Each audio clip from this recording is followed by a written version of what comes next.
Ladies and gentlemen, boys and girls, welcome to the Everything is Bad New Fangled Motion Picture Show.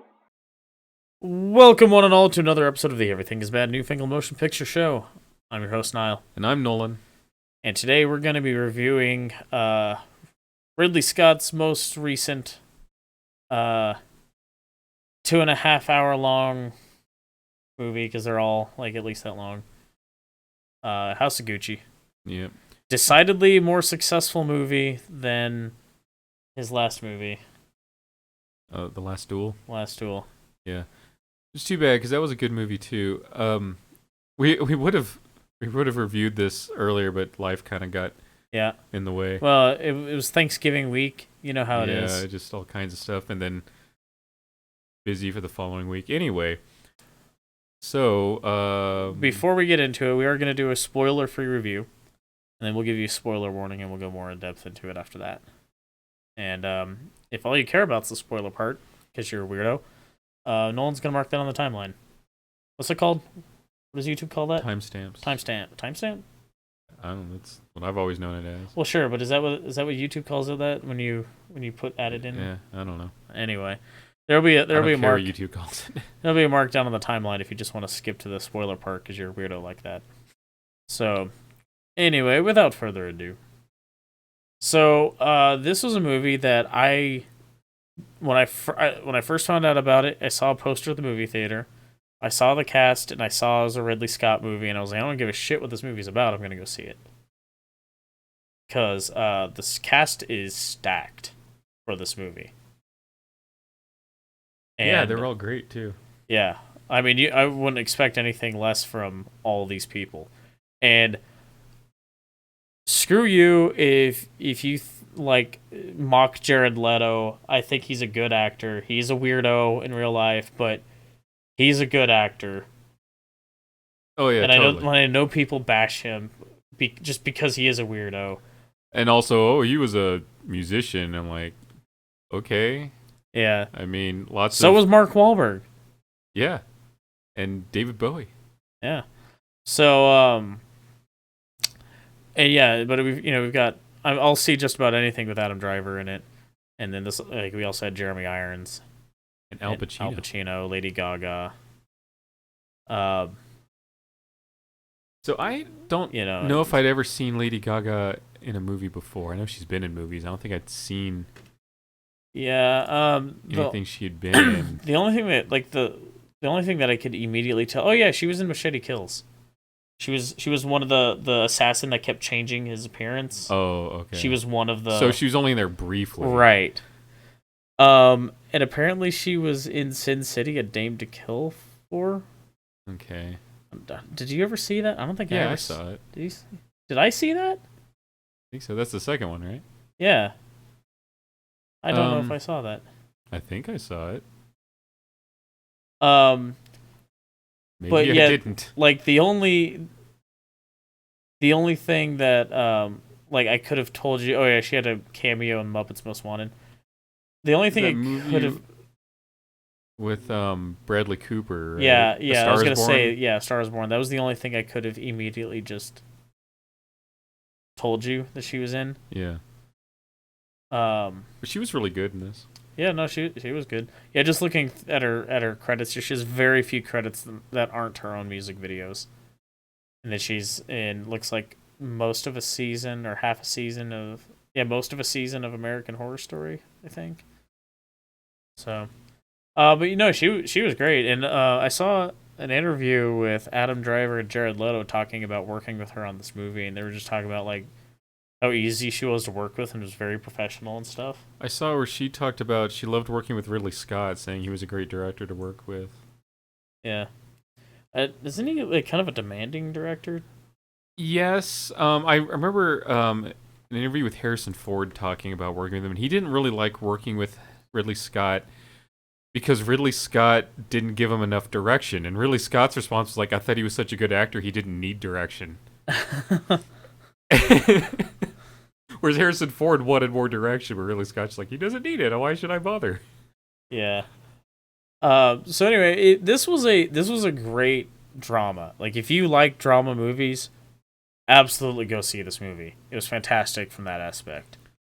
So yeah, in case you're not aware, this is about the Gucci family. You know, the designer, The fashion designer. and how it's only like the third generation, and before they lost control of the company, and it Yeah, and so this is about like that last yeah. generation and like what brought about that happening. But it focuses on Adam Driver as Maurizio Gucci and Patricia Reggiani, who he marries. She's played by Lady Gaga. Mm-hmm. And then Al Pacino is Maurizio's uncle, and Jeremy Irons plays Maurizio's father. And so, but yeah, Jared Leto plays his cousin. Jared Leto plays his cousin Paolo. So those are our main people in this. But yeah, mostly on Maurizio, Paolo, and Patricia. I think are the main focuses throughout. And so it's just about like, you know, manipulations and conniving plans and machinations of Patricia and manipulating Maurizio and the rest of the Gucci family and stuff. And like basically what it comes down to is she wants their wealth, and so she's super concerned with protecting it and taking out anything she perceives as a threat. So if any other family member is, you know, she feels as an embarrassment or something, and she tries to get them out of the way. And yeah, so it's like I said, there's a whole lot of drama, a lot of like family drama going on. They it's hard, it's hard to talk about this movie without spoiling anything. yeah, I'm not familiar with the actual events, so I don't know how accurate it is. I know the Gucci family, who is not involved with the company in any way anymore, they want to sue over the movie, saying it ruins their image, whereas the Gucci company is totally backing the movie. Yeah, so they let them film in their shops and use like handbags and clothing as props in the movie and stuff. Yeah, they pulled stuff out of archives that's, you know, yeah. So, you know, like not in production anymore, so they could use it and stuff. Yeah, because it does take place in the 70s and 80s. Yeah. So it's kind of interesting, but yeah, from everything I've seen, like nothing that the Gucci family has complained about is anything you can really sue about. Like one of the things they cited is that Al Pacino is short and fat and doesn't look like Aldo Gucci. And yeah, this article I was reading about it points out like nobody knows what any of these people look like anyway. Yes, the Guccis are wealthy. I don't know about the family nowadays, but at that time they were wealthy, but they're not identifiable. Right. You could walk down the street, you wouldn't know who they were. Yeah, you just think, wow, that dude's covered in head to toe in a Gucci suit. Yeah. You just think they were like a lawyer or something. Right. Yeah, so it doesn't matter, like, does this guy look like Aldo Gucci? No. To me, it feels like that whole thing from the Guccis feels like a cash grab. But it's also Al Pacino, and you can only benefit from having Al Pacino in your movie, right? And Jeremy Irons, I mean, too. Like they had. Yeah, I mean, although you're saying Jeremy Irons does kind of look like, from the pictures I saw, he does slightly resemble Rodolfo? Yeah. It's not like perfect, but it's closer than Al Pacino is to Aldo. Dude, any excuse to get Jeremy Irons in your movie though. Mm-hmm. But yeah, it's the fact that the Gucci family really doesn't have anything actionable in their complaints tells me that it's like just a cash grab, and they're kind of embarrassed at having some of their dirty laundry aired like this. Yeah. And because it's embarrassing. Like if these events are even relatively true, they should be embarrassed. Yeah. So, except almost everyone represented in the movie is now dead. yeah. The only members of the family left alive are either not in the movie at all, or they were like his, Maurizio's children, Right. or something. They only showed his one daughter. He had 2 daughters in real life, and maybe more kids than that. I don't know. Yeah. So, but like I was saying, it's hard to talk about anything with this movie without spoiling it because there is so much like from the get go. It's just Yeah, so I'll say I did enjoy the movie. I didn't expect to actually enjoy it. I was like, I like the cast, I like the director, so I was willing to see it. right. But I wasn't interested at all in the story of the Gucci family. Right, I'm Like, the same way. fashion I is was not like, a- I saw that the cast and I saw Ridley Scott was directing. I was like, well, it's going to be a good movie. It's going to be Yeah. a well-made movie. But I actually enjoyed the movie. Yeah, I did quite too. a bit. I did as So- well. So I recommend it. Definitely not for the whole family. No, it's and we've got a couple weeks before anything else comes out anyway. So like, what else are you seeing? Encanto? Is anyone seeing Encanto? I don't know. Ghostbusters. Yeah, I guess people are seeing Ghostbusters. You need something for the family, go see Ghostbusters. Yeah, although there were a lot of people in House of Gucci. It was like almost a sold out showing. Yeah, and a lot of people I've talked to have said they wanted to see it. So I think it's probably doing okay. Yeah. So I don't know. How about a spoiler warning? Spoiler warning. Here there will be spoilers. So yeah, from the get-go, you're like, it's pretty obvious that this Patricia is like a very manipulative woman. Patrizia. Patricia. I call her. I speak American English. And I'm of Anglo and Germanic background. It's spelled with a Z. I'm not or gonna a Z for those other English speakers. look. I know exactly one Italian, and I know it would annoy him that I pronounce it wrong, and so that's worth it to me. Mm. So Patricia. You also have your hands in your pockets. You can't be pronouncing it correctly at all. So anyway, she is a gold digger. Yeah. Right from the beginning. She gets her hooks into Maurizio, and he won't let go. So after she marries him, and she because he has a falling out with his father because his father's like, she's a gold digger, don't marry this woman. Yeah, he's like, have fun with her, screw her, go to parties with her, whatever. Just don't marry her. So Maurizio does anyway, and like, I don't know. Again, this is one of those things where like I don't know how shortened or how changed some of these events are for the benefit of telling the story. But in the story, it's they go on like 1 or 2 dates, and Maurizio's like, "I love her father." Yeah, and it could be just compressed time, and maybe they've been dating for months or a year. Yeah, Who knows? I mean, that information I'm sure is out there. Right. We just can't be bothered to look it up. I know I was reading sometime they compressed time. Like they had them married in the late 70s for the movie, but they were actually married in the early 70s or something like that. I think they might have compressed time because it actually takes place over the course of like 10 years or more.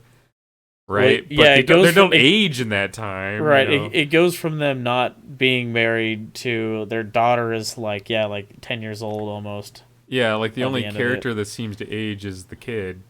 Yeah. Because they're all adult actors.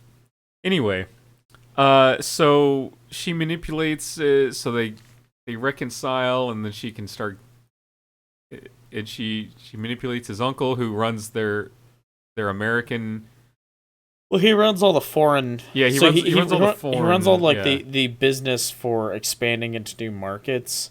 Where Jeremy Irons, Rodolfo, is the designer, and so yeah, Aldo's like very much the businessman in this case. He's because like when he is introduced into the story, he's just come back from a trip to Japan, looking for how to expand their stores into Japan. Right. Well, he's talking about how they were building some huge like shopping complex like right at the foot of Mount Fuji or something. Yeah. And he wanted to put a store in there, and Rodolfo was like, "What, in a mall? That's ridiculous." And he's like, "No, it's not a mall. It's this new concept. You can't." Yeah. And he takes him to America and stuff. So she, Patricia, for Niall's sake, is basically she's so concerned with whether or not like she's going to keep living off this cash cow that is the Gucci family. She's manipulating things to get Maurizio into like better positions within the company. And when like there's a scene where they're in New York and she finds out that there's all these counterfeit Gucci bags and stuff out there, and she's like super pissed about it. But Aldo's like, what does it matter? The people who can afford Gucci are still going to buy Gucci.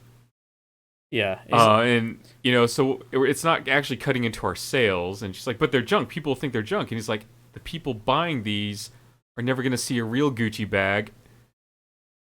So who's to know? Like, they're like, if they think it's junk, it doesn't matter. It's not going to affect our sales. Why do you care so much? And she's like, she's so concerned about the image. And then Jared Leto's character, Paolo, wants to be a designer, but he's a terrible designer. Apparently, and so they get him to like sell off some of his shares or something. Or no, they wanted to get him to sell his shares. They let him design for the company and then sue him over use of the name Gucci. Yeah. Which is really crappy thing to do, especially since they told him he would be designing for the company. And it's his own name anyway. Anyway, it's all these manipulations from her, and eventually, Maurizio realizes what a conniving bitch she is, and he's just like leaves her for another woman. Yeah, and like she's so desperate to get back with him. Really pretty sad. She like shows up in front of Maurizio's apartment building in New York and like oh yeah, or I think it was in was it Rome. in London? Was that anyway? But wherever they were at the time, like she shows up in front of his apartment building and like begging him to come back, and she's like, I love you, and he's like, I don't love you. Like I don't hate you, but I don't love you. And he's like, you need to stop this. This is sad and embarrassing. And it is. Meanwhile, he's spending tons of money he doesn't really have on his new girlfriend. And so to get the company out of the red, they sell a big chunk of it to an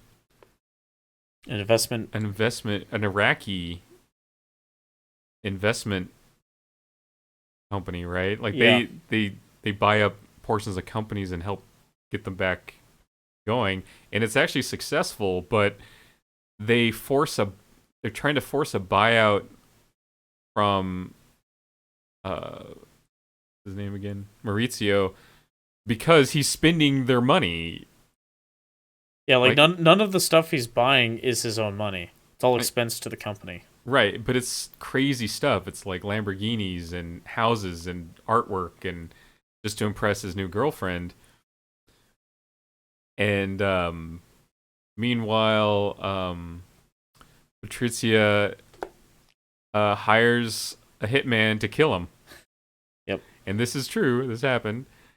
And he does, and she winds up going to prison along with this like psychic who became her best friend. Well, who was using her for her money. Yeah. I remember at one point she's like, "Can you wait until after our trip? Wait till after our trip to like the Bahamas or something." I don't it was remember. somewhere tropical. I don't Yeah. remember exactly where she mentioned, but so it's like clear that she was just using Patricia for her money. She was played by Salma Hayek, who, like, I think out of everyone in this movie probably gave the weakest performance. I guess. I don't know. I don't think she gave a bad performance. No, but I've never felt like Salma Hayek was a particularly great actress. Yeah, I suppose not. But I don't think she's bad, but yeah. Although, the best performance in this was Jared Leto. Like, first of all, he's wearing... You wouldn't really recognize him except for the eyes. You can tell it's him around the eyes. But he's got so much prosthetic makeup on. And he's like a caricature of an Italian. yeah, It's... I don't know, like an Italian person might be offended by him. yeah. I mean, he that's very him, especially at the end when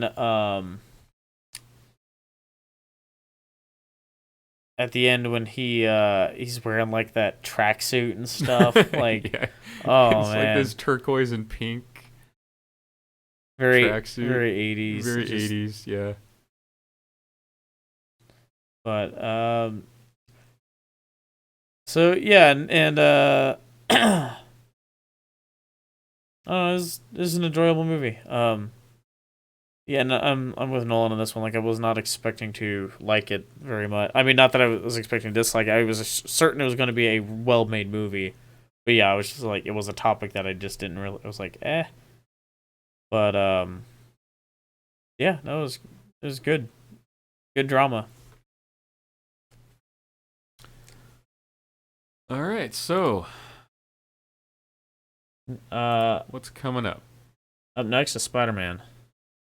That's in a couple weeks, so we won't have anything next week. We got Spider-Man a couple weeks, and then the week after that, which is Christmas week, is Matrix Resurrections and The Kingsman. Oh boy. So of all those three, which are you most excited about? Either The Kingsman or Spider-Man. I've been waiting the longest for The Kingsman. Yeah. So, The Matrix kind of came up out of nowhere on me. It was like, I feel like... It was a thing where I was like, I knew that they were making it, and then I saw the first trailer, and I was like, oh yeah. I was like, oh yeah, The Matrix, that's coming out. And then I was like, oh, it's like less than a year. Like, already? Yeah. Really? Yeah. I was expecting it as soon as the first trailer that I saw was a full trailer, not a teaser. Yeah. It seemed to come along a lot sooner than I was expecting. Yeah. Oh, Sing 2 also comes out Christmas week. Not that I give a shit about Sing 2, but I'm excited to stop seeing the trailers. Yeah. So, What were we seeing? We saw something recently, and the Sing 2 trailer came on, and the guy next to me was like, "Oh man, this trailer." It was whatever we saw before House of Gucci. Ghostbusters. Ghostbusters, yeah. Any interest in seeing the tragedy of Macbeth? Kinda. I feel like that's probably not one. Even if we go to see it, that's probably not one we're going to. It's directed by one of the Coens. Yeah, but it's Macbeth, so we're probably not going to do a video on it. Is it actually like it. in the Shakespearean? You know? I don't know. All that it says on IMDb is a Scottish lord becomes convinced by a trio of witches that he will become the next king of Scotland, and his ambitious wife supports him in his plans of seizing power. So kind of like the House of Gucci. It's got Denzel Washington as Lord Macbeth, Frances McDermott as Lady Macbeth. Well, Well, no wonder he wants to be king. He doesn't. Neither of them have that much time left. How old is Denzel Washington these days?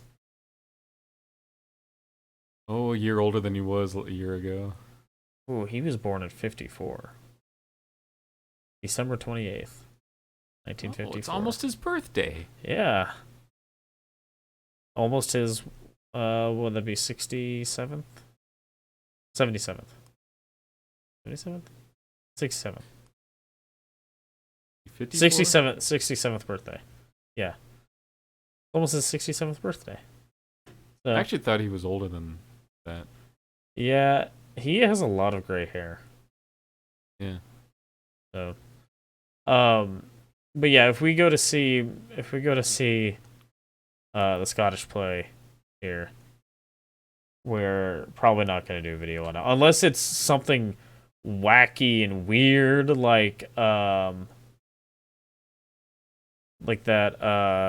was that Leonardo DiCaprio Romeo and Juliet movie that was like in the future. Yeah, it was set in the future, but it was all the same dialogue. It was all word for word the dialogue from the original Oh play. my gosh, unless it's something crazy like that, we're probably not going to do a video on it. But yeah, if it were both the Coen brothers, I would be more on board. But anyway, so yeah, that's what we got coming up through the end of the year. We're almost there. And then, like, once we get through that, I think we're pretty much through everything that was seriously delayed due to COVID. Right? I think so. Like, Morbius was pushed back, but, like, one release slot, I think. I think it was supposed to be the one in December of this year originally, or something. That's probably just because Jared Leto drank the blood of some crew member. Because of all of his method acting? Yes. I'm actually, after seeing the trailer, I'm more excited for Morbius than I was. Yeah, it actually looks okay. Oh, no, Death on the Nile. That was another one that got COVID delayed, wasn't it? Yeah, I think so. That's I remember in seeing February. that trailer a year ago or something. Yeah, that's in February.